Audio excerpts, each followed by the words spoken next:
आराधना और पूजा के लिए। तो सबसे पहले आप सभी जानते हैं कि हम क्योंकि यहाँ उपस्थित हैं तो अपनी उपस्थिति दर्ज करानी है महादेव के चरणों में। तो आप सभी एक बार 3 बार मेरे साथ बोलिए, श्री सांब शिवाय नमः। श्री सांब शिवाय नमः। श्री सांब शिवाय नमः।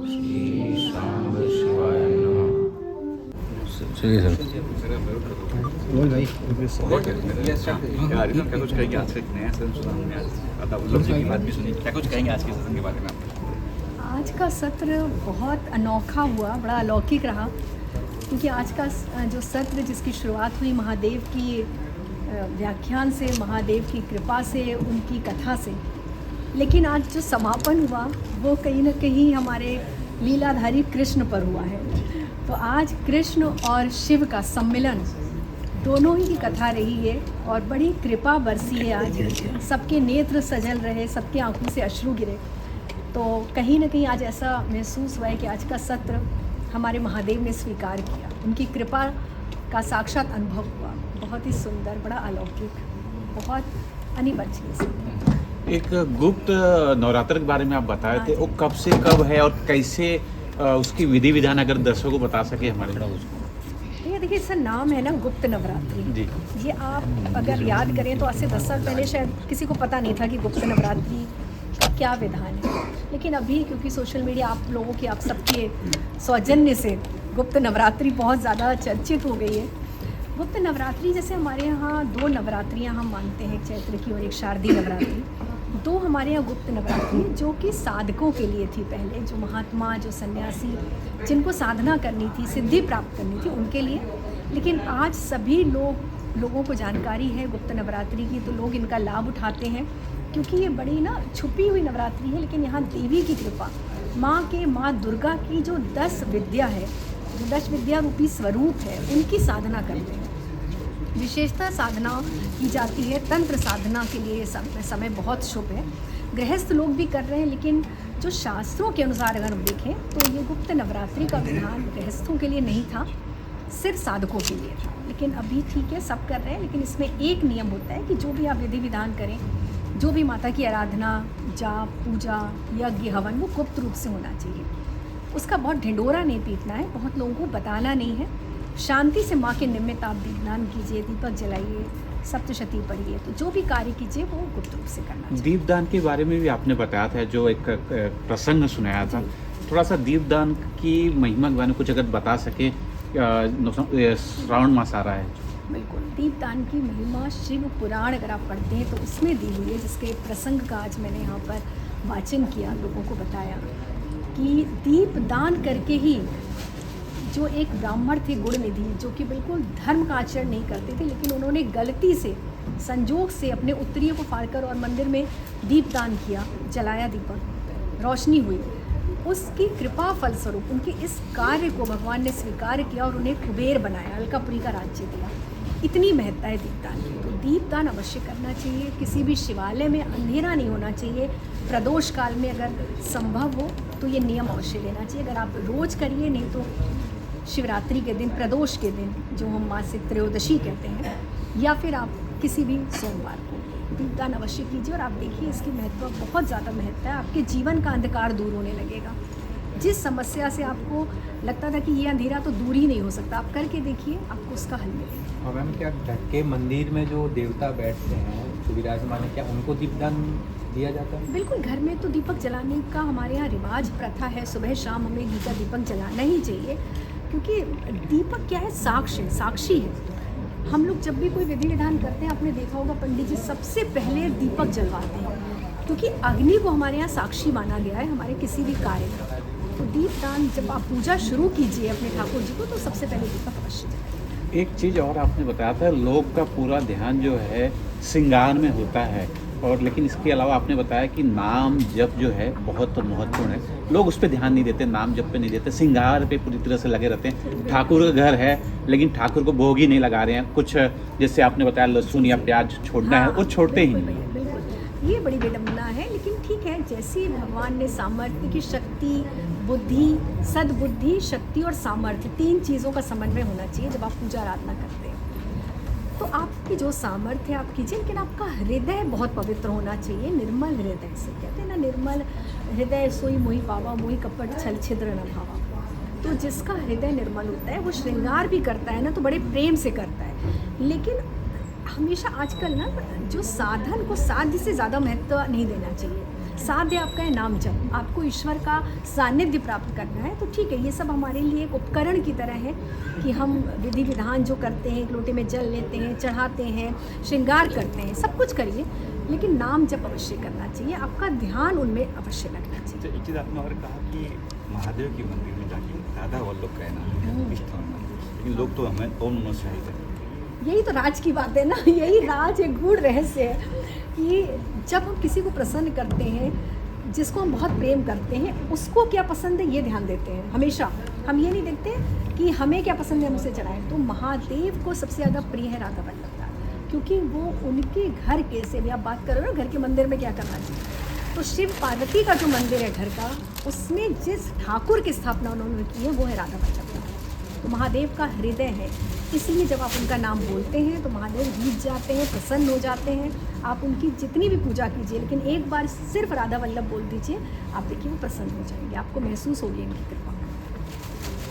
एक चीज़ ज़रा कि हल्की है, मैंने कुछ देखा था आपके बारे में, आपके बोर्ड काज पे देखा था मैंने, कुलदेव की बात की थी आपने, कुलदेवी की बात की थी। बताइए कुलदेवी को जब बहुत लोग बिल्कुल, पता ही नहीं, बहुत बहुत ज़रूरी पता ही नहीं है। कुलदेवी कौन है हमारी। कुलदेवी वो होती हैं जो हमें अपने परिवार में, अपने उसमें लेकर आती हैं, उनकी वजह से ही तो हमारा अस्तित्व है। कुलदेवी हमारे घर की मुखिया होती है, जिनकी वजह से हम कोई भी कार्य करते हैं, कोई भी धार्मिक कार्य करने में अगर हम सक्षम हैं तो वो कुलदेवी की प्रेरणा से है। जैसे घर की अगर मुखिया होती है ना, हम उनकी हमेशा हमें आदर करना चाहिए, सम्मान करना चाहिए। तो कुलदेवी तो हमें लेकर आई है इस परिवार में, परंपरा में, इसलिए उनको नहीं भूलना चाहिए। वो भी साक्षी होती हैं हमारे हर धार्मिक कृत्य का। अगर वो नाराज़ हो जाए तो आपके सारे कार्य विफल हो जाते हैं, आपकी सारी धार्मिक पूजा, यज्ञ, तप, हवन सब विफल हो जाता है। क्योंकि अगर हम घर के अपने माता पिता को न देखकर अगर हम बाहर ही जाते रहेंगे, सब कुछ करेंगे, शिवालय जाएंगे, मंदिर जाएंगे, लेकिन अपने माता पिता का अनादर करेंगे तो हमें फल कहाँ मिलेगा।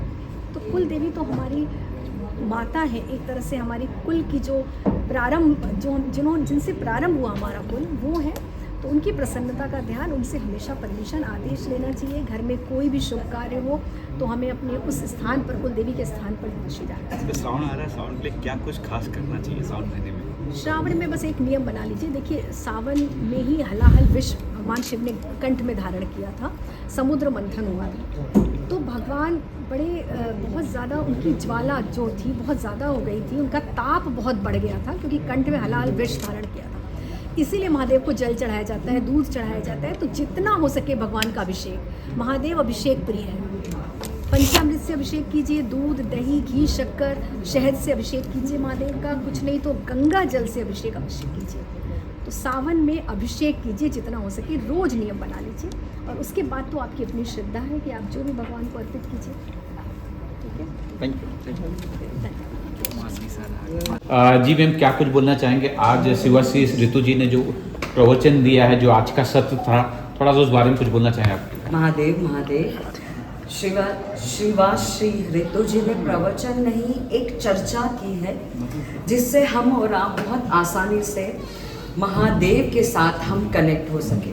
और उनकी चर्चा, उनकी बातचीत इतनी पावरफुल थी कि एक पल के लिए भी मेरे आंखों से आंसू नहीं रुक रहे थे। और मुझे लग रहा था कि एक कनेक्टिविटी की ज़रूरत होती है। हम सब उसी भोलेनाथ के एक एक अंश है, बट हम सबको तरीका नहीं पता होता है। और जैसे कि स्कूल जाने से पहले माँ बाप हमें सिखा के जाते हैं कि कैसे स्कूल में एंटर होना चाहिए, और स्कूल में एक जिम्मेदारी टीचर को दी जाती है, वो हमें सिखाती है कि पढ़ाई कहाँ से शुरू होनी चाहिए।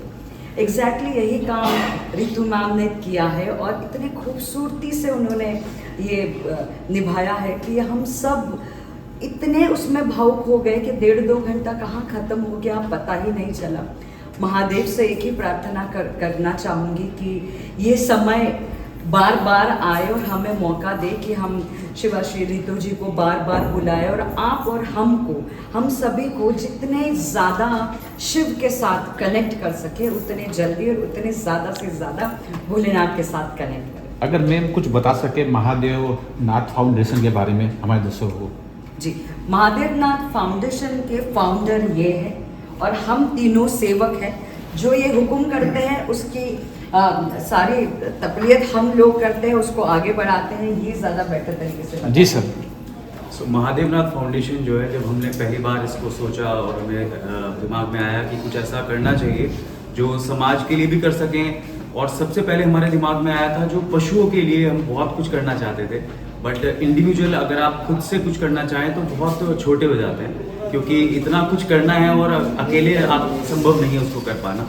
तो हमने सोचा कि एक फाउंडेशन का निर्माण किया जाए जिसके माध्यम से हम लोग जो है अपनी सेवा जारी रख सकें और बड़े लेवल पे कर सकें। सो महादेवनाथ फाउंडेशन इंसानों के लिए तो है ही है, बट पशुओं के लिए विशेष रूप से जो है हम लोग कार्य कर रहे हैं, और अभी उसका पहला साल ही है, और अगले साल तक मैं उम्मीद करता हूँ महादेव की कृपा बनी रहेगी तो ये फाउंडेशन इतना कुछ कर पाएगी, शायद मुझे लगता है जो अभी तक की बहुत सारी फाउंडेशन सिर्फ और सिर्फ बिजनेस तो मैं नहीं कहूँगा, लेकिन उतना अच्छे से नहीं ध्यान दे पाती।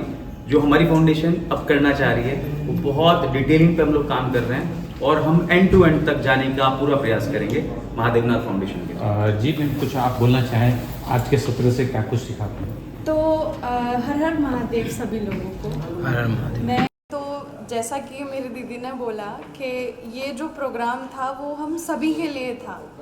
शिव चर्चा होना आज के टाइम पर इतना ज़रूरी है क्योंकि हम लोग टेक्नोलॉजी में इतना खो चुके हैं कि हमें इन सब चीज़ों में लीन होने का समय नहीं मिलता।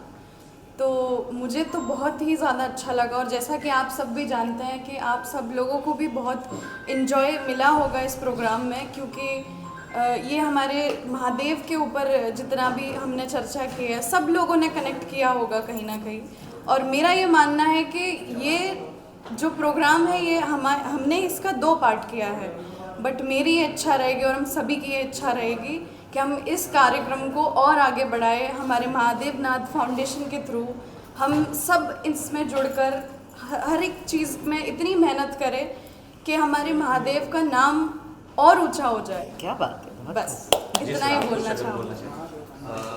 इन्होंने सब कुछ और बता दिया है, बट मैं एक छोटी सी एक चीज़ बताना चाहता हूँ कि बचपन में हम जैसे कि महाभारत रामायण देखते थे।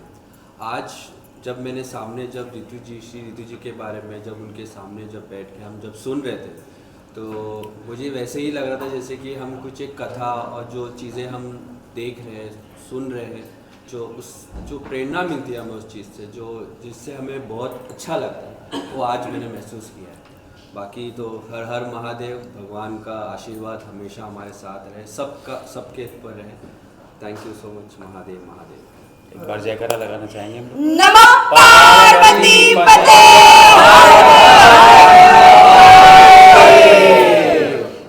तो मेरा तो सबसे पहले जो है वो बिग थैंक्स टू दुष्यंत जी, क्योंकि इस प्रोग्राम को सफल बनाने में ये एक कोर कड़ी है जो शायद आज ये हम सफलता देख रहे हैं और हम सब जो बातचीत कर रहे हैं वो because of him only. So all credit goes to Dushyant ji. नहीं, देखिए ये जब महादेव शिव की कहीं पे चर्चा होती है तो हमेशा शिव परिवार में आते हैं, तो वी ऑल आर शिव परिवार। और बोलते हैं ना फलदार वृक्ष हमेशा झुकता है, तो गौरव शर्मा जी ऐसे ही हैं, संगीता जी ऐसे ही हैं, है ना। तो ये प्रोग्राम किसी भी एक आदमी के बस की बात नहीं थी। एक ऐसा हम लोगों ने एक बीड़ा उठाया था, अभियान था कि ये सक्सेस हो। प्रभु की कृपा रही, it was a grand success. उसके लिए मैं फिर दिल से आभार व्यक्त करता हूँ गौरव शर्मा जी का, संगीता कपूरी जी का। और ये बस अभी शुरुआत है। हम चाहेंगे दुष्यंत जी की रितु जी का हर शहर, हर गांव, हर सिटी, हर गली मोहल्ले में ये प्रशंसा के साथ प्रोग्राम हो और सभी शिव भक्तों को ये पता रहे कि कितनी खूबसूरती से, कितनी बारीकी से उन्होंने शिव को और हमें कुछ ही मिनटों में एक दूसरे के साथ कनेक्ट कर दिया। ये कला कहे, ये आशीर्वाद कहे, सभी को नहीं प्राप्त हो पाता। हम सब में वो सबसे ग्रेटेस्ट है और उनको ये कला है, ये उनको ऊपर से महिमा मिली है। तो हम चाहेंगे आप सबका आशीर्वाद मिले, सपोर्ट मिले कि ये रितु जी का ये जो अभियान हमने शुरू किया है, हम सारे दुनिया में इसको जितने ज़्यादा और जितने लंबे समय तक कर सके उतना हमें आशीर्वाद दीजिए, सपोर्ट कीजिए, ताकि जल्द हम शिवाश्री रितु जी के साथ ये प्रोग्राम लेके मुंबई में किसी और नए शहर में तारीख के साथ आपके सामने आएंगे। और गौरव शर्मा जी का जो ट्रस्ट है, जो महादेव को लेके आपका इतना बड़ा महाअभियान चल रहा है, उस सब का हम लोग सपोर्ट करें, आप सब लोग सपोर्ट कीजिए। एंड आई विश कि ये शिव परिवार और बड़ा होता जाएगा और बड़ा होता जाएगा, और बहुत जल्दी साल के अंत तक शायद हम लोग मुंबई में एक ऐसा कार्यक्रम करेंगे, द रिदम ऑफ शिवा, जो कि एक इतिहास में दर्ज हो जाते हैं कुछ कार्यक्रम, ऐसा कार्यक्रम। हर हर हर हर महादेव।